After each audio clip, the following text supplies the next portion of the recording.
Assalamualaikum warahmatullahi wabarakatuh. Bapak Ibu, hari ini kita akan mengadakan paparan yang akan dipaparkan oleh Pak Budi, karena Pak Budi adalah calon guru penggerak dengan judul Diseminasi Budaya Positif. Untuk itu saya mohon sambutan dari Bapak Kepala Sekolah untuk sebagai sambutan untuk pemaparan hari ini.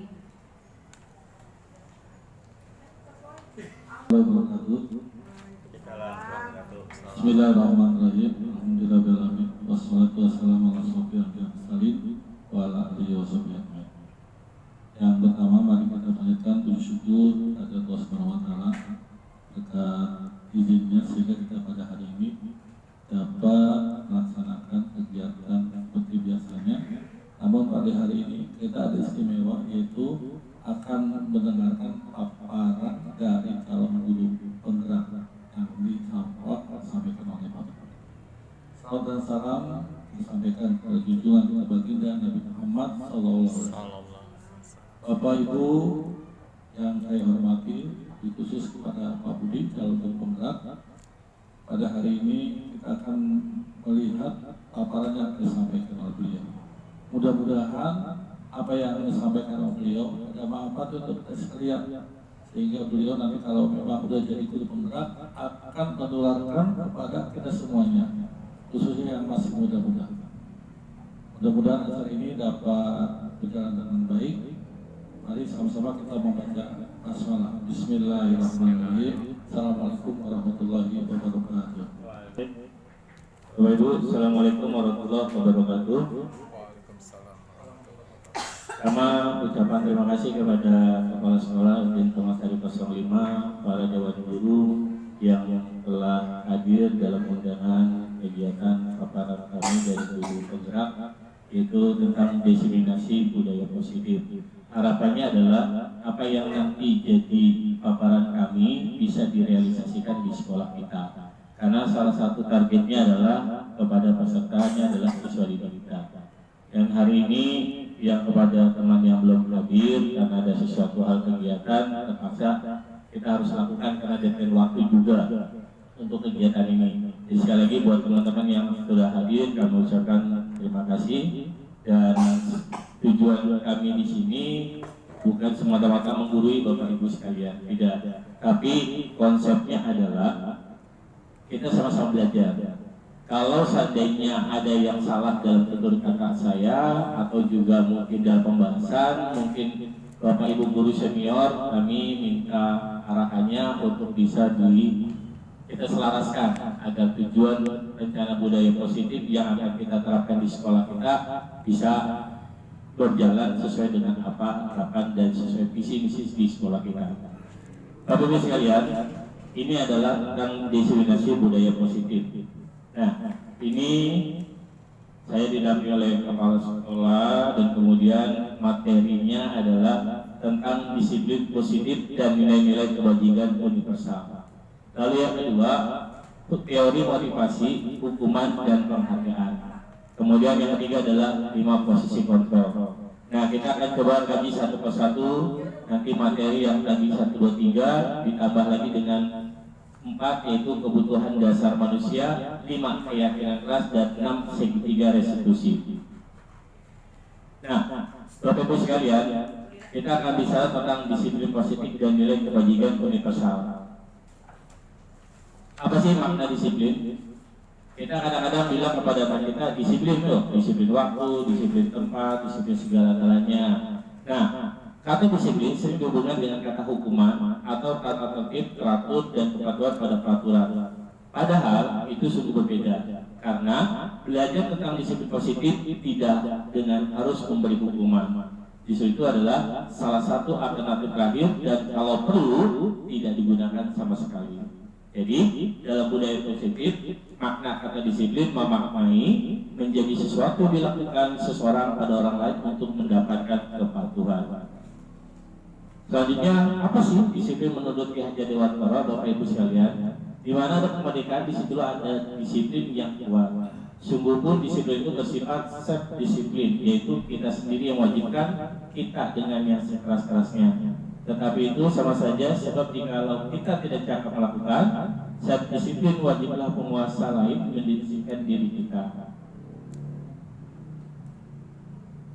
Kemudian, apa sih tujuan disiplin Bapak Ibu sekalian? Sebagai pendidik, tujuan kita adalah menciptakan anak-anak yang memiliki disiplin diri sehingga mereka bisa berperilaku dengan mengacu pada nilai-nilai kebajikan, universal dan memiliki motivasi intrinsik bukan ekstrinsik. Lalu apa saja nilai kebajikan universal ya Bapak Ibu sekalian? Yang pertama pasti targetnya adalah profil Pancasila. Yang kedua itu Primepir, Lihat, Logam atau PEP. Kemudian yang ketiga adalah 9 pilar. Kemudian yang keempat, petunjuk seumur hidup dan kenapa. Dan yang berikutnya adalah the seven essential virtues. Dan yang keenam adalah virtual project atau yang terkenal dengan project kebajikan. Nah, kaitannya sama dengan profil pelajar Pancasila. Yang satu, beriman dan bertakwa kepada Tuhan Yang Maha Esa, berkebijakan global, mandiri, gotong royong, kreatif, dan benaran kritis. Itu tentang disiplin Bapak Ibu sekalian. Yang kedua, tentang materi, teori motivasi, hukuman, dan penghargaan. Teori motivasi perilaku manusia. Yang pertama, untuk menghindari ketidaknyamanan atau hukuman. Ini adalah tingkat terendah dari motivasi perilaku manusia. Biasanya, orang yang motivasi perilakunya untuk menghindari hukuman atau ketidaknyamanan akan bertanya, apa yang akan terjadi? Apa yang akan terjadi apabila saya tidak melakukan? Jika ada kesalahan, kemudian Pak Seno membiarkan kepada teman-temannya, anak-anak murid yang lainnya, untuk menertawakan terhadap kesalahannya guru IPA, menurut saya itu kurang. Jadi apa yang dilakukan oleh Pak Seno itu menurut saya kurang baik. Karena Pak membiarkan kepada teman-temannya IPA untuk menertawakan kekurangan dari si IPA itu dengan kondisi yang gagap, kaget. Dia semua teman-teman yang menertawakan kesalahannya, kekurangannya. Menurut saya itu kurang bagus apa yang dilakukan oleh Pak Seno. Terima kasih. Tidak bagus gitu. Hukuman ataukah konsekuensi ini Pak? Dalam menjalankan peraturan ataupun keyakinan kelas sekolah, bila mana ada suatu pelanggaran, tentunya sesuatu harus terjadi. Untuk itu kita perlu meninjau ulang tindakan. Apa sih restitusi? Nah ini Bapak Ibu, restitusi sebetulnya menyelesaikan sebuah masalah, tapi dengan kata lain, proses menciptakan kondisi bagi murid untuk memperbaiki kesalahan dengan karakter yang lebih kuat. Restitusi juga merupakan proses kolaboratif yang mengajarkan murid untuk mencari solusi untuk masalah yang mereka inginkan dan bagaimana mereka harus memperlakukan orang lain. Jadi itu Bapak Ibu sekalian. Lalu apa sih perbedaan antara hukuman, konsekuensi, dan restitusi? Hukuman adalah identitas gagal. Jadi kalau disiplin adalah identitas sukses. Itu gampangnya Bapak Ibu. Jadi kalau hukuman berarti mereka gagal. Kalau mereka disiplin berarti mereka sukses. Ya, disiplin bermakna positif terbagi dua bagian, yaitu disiplin dalam bentuk konsekuensi dan disiplin dalam bentuk restitusi. Jadi sekali lagi, hukuman kalau terjadi berarti identitas gagal dan disiplin adalah identitas sukses. Suksesnya dari kata disiplin itu konsekuensinya apa dan restitusi apa? Kalau sesuatu yang menyakitkan harus terjadi, konsekuensinya adalah sesuatu harus terjadi. Restitusi merupakan pilihan. Dari hukuman tidak nyaman untuk murid, konsekuensinya tidak nyaman untuk murid dalam jangka waktu pendek. Kalau ini jangkanya panjang Bapak Ibu, kalau ini jangka pendek. Kemudian restitusinya membuatkan untuk murid atau anak dalam jangka waktu panjang. Korban mendapatkan keadilan, kalau konsekuensinya bisa diabaikan. Korban mendapatkan ganti. Restitusinya murid mendapatkan penguatan. Nah ini bentuk negatif, netral, dan positif. Jadi beritanya adalah lakukan apa yang saya katakan. Ketika Bapak Ibu jurunya namanya, ayo kamu nulis, lakukan apa yang jangan awas ya, jangan ada kata awas. Lalu positifnya apa? Apakah hal ini yang sesungguhnya kamu ingin lakukan? Lalu mode paksaan, stimulus respon, teori kontrol. mendorong menyalahkan diri, jangan sampai kita menyalahkan diri, mendorong kepatuhan, ajak anak-anak pada kepatuhan, kemudian mendorong disiplin positif. Konsep diri buruk dijadikan konsep diri baik, kemudian dikuatkan menjadi konsep diri kuat. Murid belajar menyembunyikan kesalahan, murid harus taat peraturan, murid bisa memecahkan masalah, mencoba mengontrol dengan penguatan negatif, mencoba mengontrol dengan penguatan positif, dan dipahami dengan diri sendiri oleh kendali kontrol. Nah ini Bapak Ibu, biasanya kalau identitas gagal hukuman, kalau pada murid marah-marah, merasa bersalah, konsekuensinya adalah kehilangan hak mereka. Kemudian eksekusinya mereka atau orang tidak kehilangan waktu, namun bersemangat untuk memperbaiki diri. Tiba-tiba diharapkan atau sangat perlu menjalani konsekuensi dengan menyalahkan seperti penyidik pendidikan, kemudian membantu guru menyatakan peraturan, melakukan peringatan dan menerapkan konsekuensi, kemudian menguatkan guru. Nah Bapak Ibu sekalian nih, lanjut aja. Mari kita menebak tindakan guru yang hukuman dan menurut Ibu hukuman atau konsekuensi? Hukuman. Membersihkan coretan yang dibuat meja tulis. Hukuman atau konsekuensi? Hukuman. Murid diminta untuk push up 15 kali karena tidak menggunakan masalah konsekuensi. Keterlaluan. Hukuman. Konsekuensi. Baik Bapak Ibu. Kemudian kalau anak itu disuruh berjemur di lapangan basket pukul 12 siang karena mengobrol dengan teman, gimana? Berjemur lapangan nih siang karena mengobrol dengan teman, kira-kira konsekuensi itu hukuman nih? Ini orkat bendera itu termasuk hukuman atau konsekuensi itu? Hukuman. Murid diminta bertelanjang kaki sepanjang hari karena tidak menggunakan sepatu. Jadi ketika mereka biasanya dilakukan nih, kalau nggak pakai sepatu hitam disuruh lepas, suruh nyeker. Anak-anak padahal lebih senang nyeker kalau disuruh gitu. Kira-kira ini hukuman atau konsekuensi? Hukuman. Hukuman atau konsekuensi? Hukuman. Berdiri di depan kelas sambil mengangkat kaki satu karena tidak bisa menjawab pertanyaan. Hukuman. Membersihkan tumpahan air di meja tulis karena tersenggol pada saat belajar. Membersihkan tumpahan air. Membersihkan air yang ditumpahkan tersenggol gitu pada saat belajar. Konsekuensi ya. Konsekuensi. Iya, kalau tumpahnya sebutnya dia lagi sebut. Gede lagi. Kehilangan 10 menit jam istirahat untuk menjalankan tugas karena terlambat dan tertinggal pelajaran. Jadi kalau dia datangnya terlambat, kemudian disuruh kasih tugas lagi, kira-kira apa nih? Konsekuensi atau hukuman? Datang terlambat, dicari tugas lagi, suruh kerjakan. Hukuman? Bukan konsekuensi ya? Oke, nanti Bapak Ibu udah. Nah nih, duduk di bangku pinggir lapangan pada jam istirahat tidak diizinkan bermain oleh piket karena mencari teman. Diminta 15 menit sudah kelas usai membahas ketika pelajaran. Jadi dia terlambat nih anak murid 15 menit, suruh pulangnya terlambat lagi 15 menit sudah selesaikan. Kira-kira hukuman atau konsekuensi? Konsekuensi. Lari melihat lapangan basket 2 kali karena terlambat 10 menit untuk belajar PJOK. Terlambat 10 menit terus dia suruh lari lapangan basket. Hukuman atau konsekuensi? Konsekuensi yang harus diterima. Jadi anak-anak suruh bersih WC.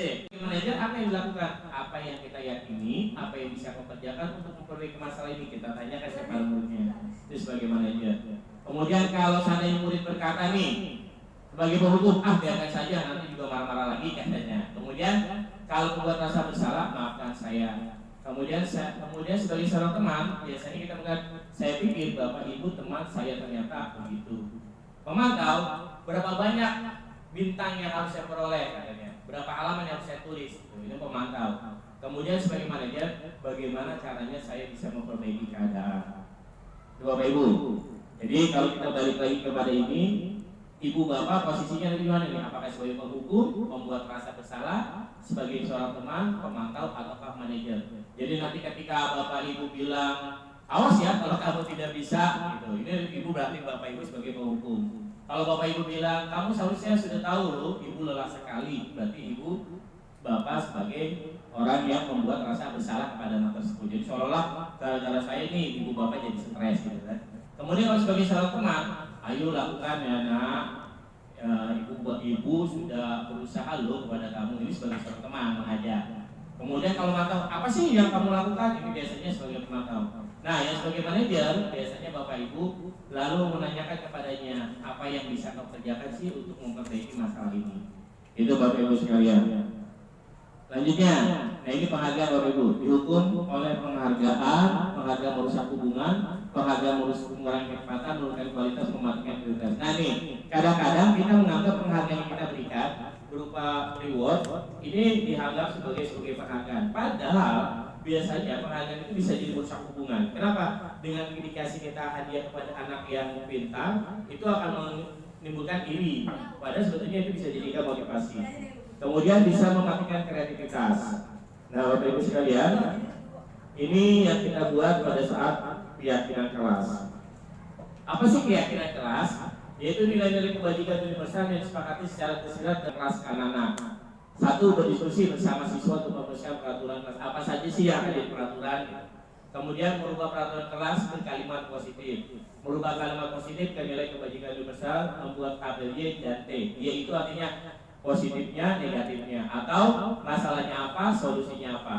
Kemudian membuat tugas guru dan tugas murid. Ini contoh waktu peraturan kelas dilarang datang terlambat. Kalimat positifnya datang tepat waktu. Nilai kebajikannya berarti adalah disiplin. Datang tepat waktu, tidak datang terlambat. Ini saya udah membuat contoh kalimat positif. Ini keyakinan kelas waktu sama di kelas. Ini mereka menulis kata-katanya kalau terlambat sekolah apa yang dilakukan, kemudian solusinya apa. Mereka buat itu semua. Ini Bapak Ibu, ini dibuat berbagai kelompok. Setelah selesai Bapak Ibu yang ini adalah keyakinan kelas mereka nih, kesepakatannya. Apa saja jadi kesepakatan. Kemudian setiap anak nanti menempel nih hasilnya, setiap anak itu menempel. Apa nih masalahnya? Mereka biasanya ada terlambat sekolah, kemudian dia males, tidak mengerjakan PR, tidak piket, kemudian tidak melaksanakan karakter keagamaan. Itu mereka menulis semua. Nah ini hasilnya Bapak Ibu. Jadi semua tertera, nanti akan jadi sebuah kesepakatan yang pada akhirnya seperti ini. Jadi disiplin, siswa datang tepat waktu ke sekolah. Ingin tahunya, semua siswa aktif dalam setiap kegiatan pembelajaran. Rasa hormat, semua siswa menghormati satu sama lain, guru dan semua mata pelajaran. Menghargai, saling menghargai, itu tidak ada kata-kataan di antara teman. Lalu tanggung jawab, berarti semua mengerjakan piket, menjaga kebersihan kelas, menjaga ketertiban. Keteraturan ya, berarti siswa memakai baju seragam olahraga, saat olahraga, membawa buku tulis, kesepakatan, timbullah ini. Itu Bapak Ibu. Nah ini saya penguasaan kebebasan dan kesenangan. 5 posisi kontrol tadi Bapak Ibu ya, sudah penghukum, pembuat kuasa, berkala, teman, pemantau, manajer. Jadi Bapak Ibu nanti posisi ada di mana? Apa sih? Nih segitiga diskusi. Ada validasi kebutuhan, menanyakan keyakinan, menstabilkan identitas. Kamu tentu punya alasan mengapa lakukan itu. Adakah cara yang lebih efektif untuk mendapatkan apa yang kamu butuhkan? Lalu nilai apa yang disepakati? Kamu ingin menjadi orang seperti apa? Setiap orang pasti pernah melakukan kesalahan. Kamu bukan satu-satunya orang yang melakukan kesalahan. Jadi ini ada alternatif-alternatif dari segitiga restitusi. Nah ini Bapak Ibu, ini Giselle pernah merasa kesal, memukul dan membentak rekannya karena rekannya menyontek hasil kerjaannya. Nah ini dia langsung dipanggil, kemudian kita jawabkan restitusi. Apa alasannya si Giselle melakukan? Biasanya si Giselle dibentak-bentak kan, merasa kerjanya udah beres, dicontek gitu loh. Nah ini yang tadi jawab restitusi, nanti akan saya tampilkan videonya. Nah lalu setelah itu kita akan dengar ini tanggapannya seperti apa gitu. Ya, kepada kemudian Bapak Ibu sekalian, inilah paparan yang bisa saya sampaikan. Nanti Bapak Ibu bisa saya tampilkan untuk kegiatan pada saat restitusi si Giselle. Bentar Bapak Ibu ya, saya lihatkan di sini. Mudah-mudahan ada videonya.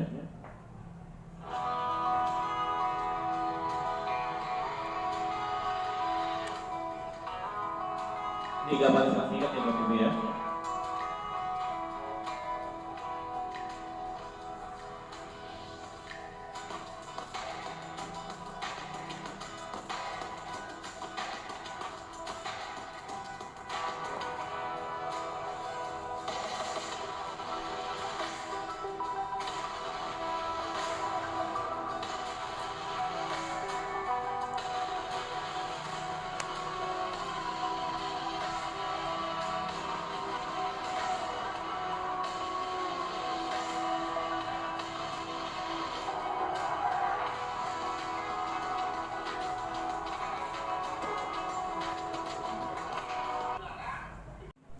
Bapak Ibu, tadi sudah disampaikan sebelumnya, saya lupa untuk memberikan mungkin barangkali ada pertanyaan-pertanyaan yang ingin disampaikan Bapak Ibu perihal tentang kegiatan pada pagi menjelang Senin ini.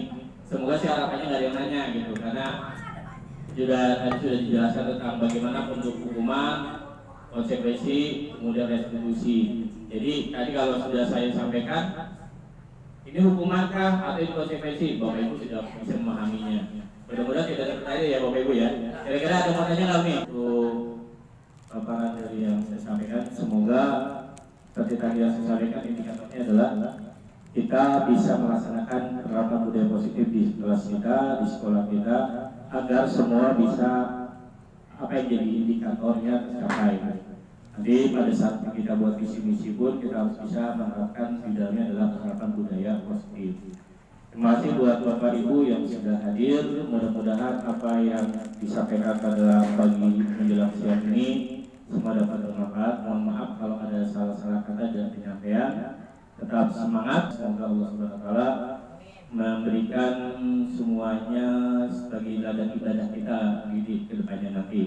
Saya akhiri, saya tutup. Wabillahi taufiq wal hidayah. Wassalamualaikum warahmatullahi wabarakatuh. Waalaikumsalam warahmatullahi Baik anak-anak sekalian, hari ini kita akan coba membuat sebuah keyakinan kelas. Apa sih keyakinan kelas itu? Sama dengan kesepakatan kelas. Nanti kalian akan menentukan sebuah kata-kata kesalahan, kemudian nanti dari kesalahan itu dirubah menjadi sebuah kebaikan. Contohnya, kalau kalian terlambat sekolah, ganti kata-katanya, jangan terlambat sekolah atau datang tepat waktu. Kalau seandainya kalian melakukan kesalahan datang telat, apa solusinya?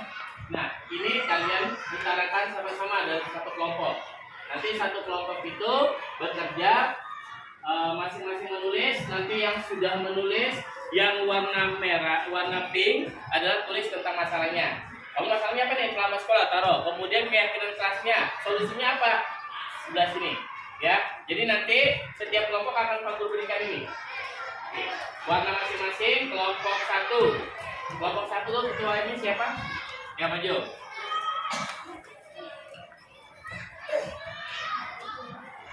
Kelompok 2. Kelompok 2 siapa?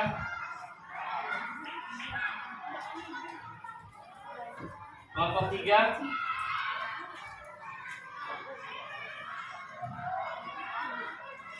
Kelompok 4.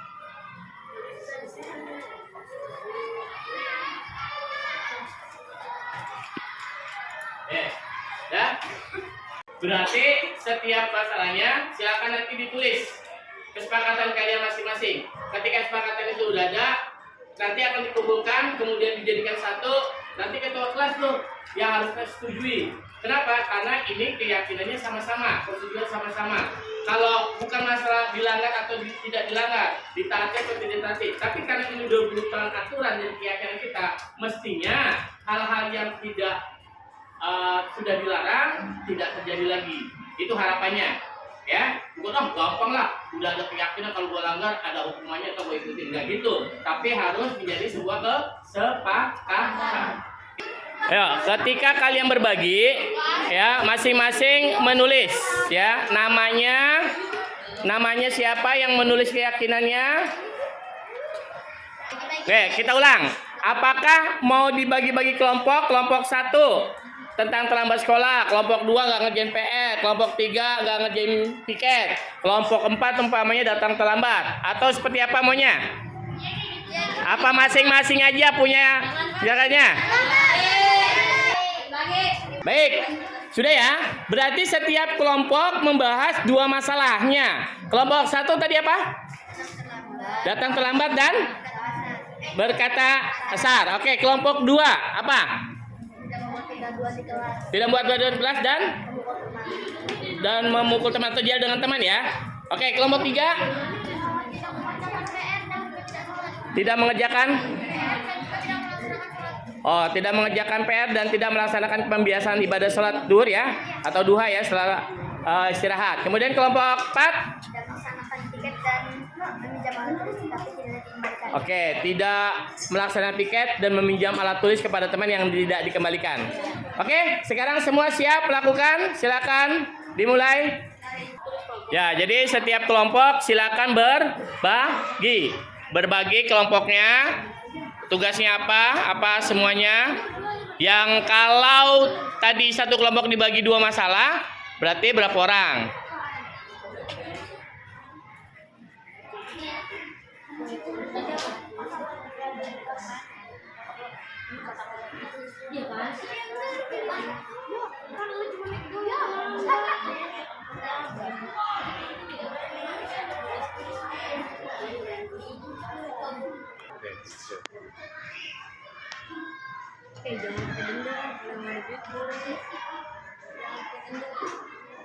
Oke.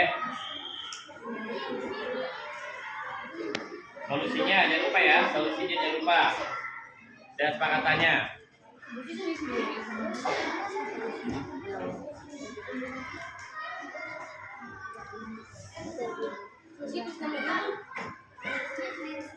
Ya, solusinya menurut kamu apa solusinya aja bisa ya.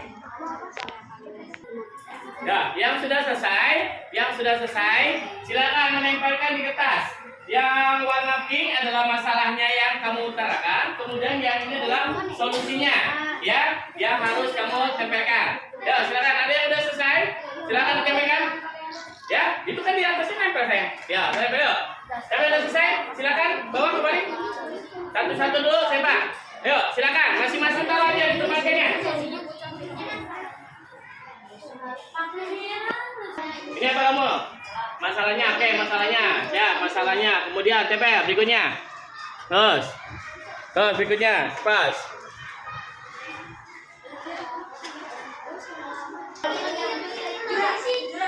Silakan dibuat.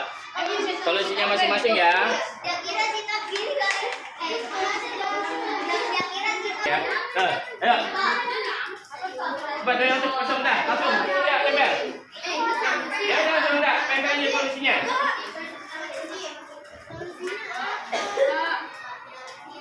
Kelompok kamu mana? Kelompoknya. Kelompok kamu mana? Kamu kelompok berapa? Nih sini. Hah? Oh, belum. Gisel, tapi ya. Dari Gisel nempel. Ya. Oke, ini sini kelompok kamu sini. Sejen, ya. Oke ya. Ya, kelompoknya. Terus solusinya sebelahnya. Oke, lanjut. Cepat kelompoknya berikutnya. Terus. Ya.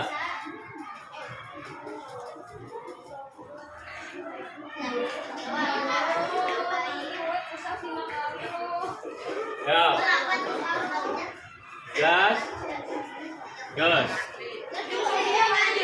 Mulai. Oke, berarti kelompok berikutnya.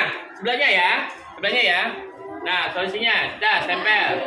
Oke, terus pas. Ya, berikutnya.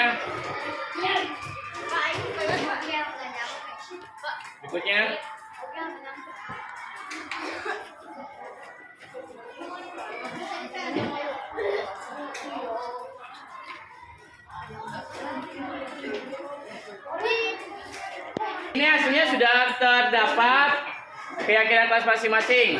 Ya, sudah terlihat bahwa setiap kelompok-kelompoknya nanti akan kita jadi satu kesepakatan yang nantinya akan kita jadi aturan yang harus diikuti. Kita akan coba lihat bahas satu aja masalah yang dikemukakan oleh kamu. Kita mulai dari masalah membuat kegaduhan kelas. Solusinya apa nih? Berusaha untuk diam agar tidak berisik, tidak membuat kesalahan tersebut untuk yang kedua kalinya. Kemudian kira-kira masalah yang kedua apa? Bermain fisik kepada teman, mengatai temannya atau apa? Berarti solusinya apa? Jika emosi kepada teman, jangan memukulnya atau apapun lainnya. Cukup diam, bersabar. Oke, good. Berikutnya coba kita ambil yang solusi yang datang terlambat. Solusinya masalahnya datang terlambat. Solusinya adalah bangun lebih awal, tidak tidur terlalu malam, datang tepat waktu. Bagus, kata bijaknya. Berikutnya kita ambil coba di kelompok yang ketiga. Salah satunya adalah tidak mengerjakan PR.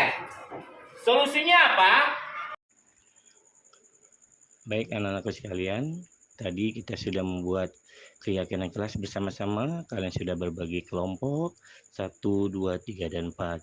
Setiap kelompok membuat keyakinan kelasnya masing-masing dan kemudian akan jadi dipadukan untuk menjadi sebuah kesepakatan yang akan nantinya dilaksanakan di kelas kita masing-masing. Dan Pak Guru ingatkan kembali, keyakinan kelas adalah nilai-nilai kebajikan universal yang disepakati secara tersirat dan tersurat lepas dari latar belakang suku, negara, bahasa, maupun agama. Keyakinan salah satu metode untuk mengontrol disiplin positif kepada siswa. Harapannya dengan kalian melaksanakan keyakinan kelas, kalian bisa mengontrol disiplin positifnya.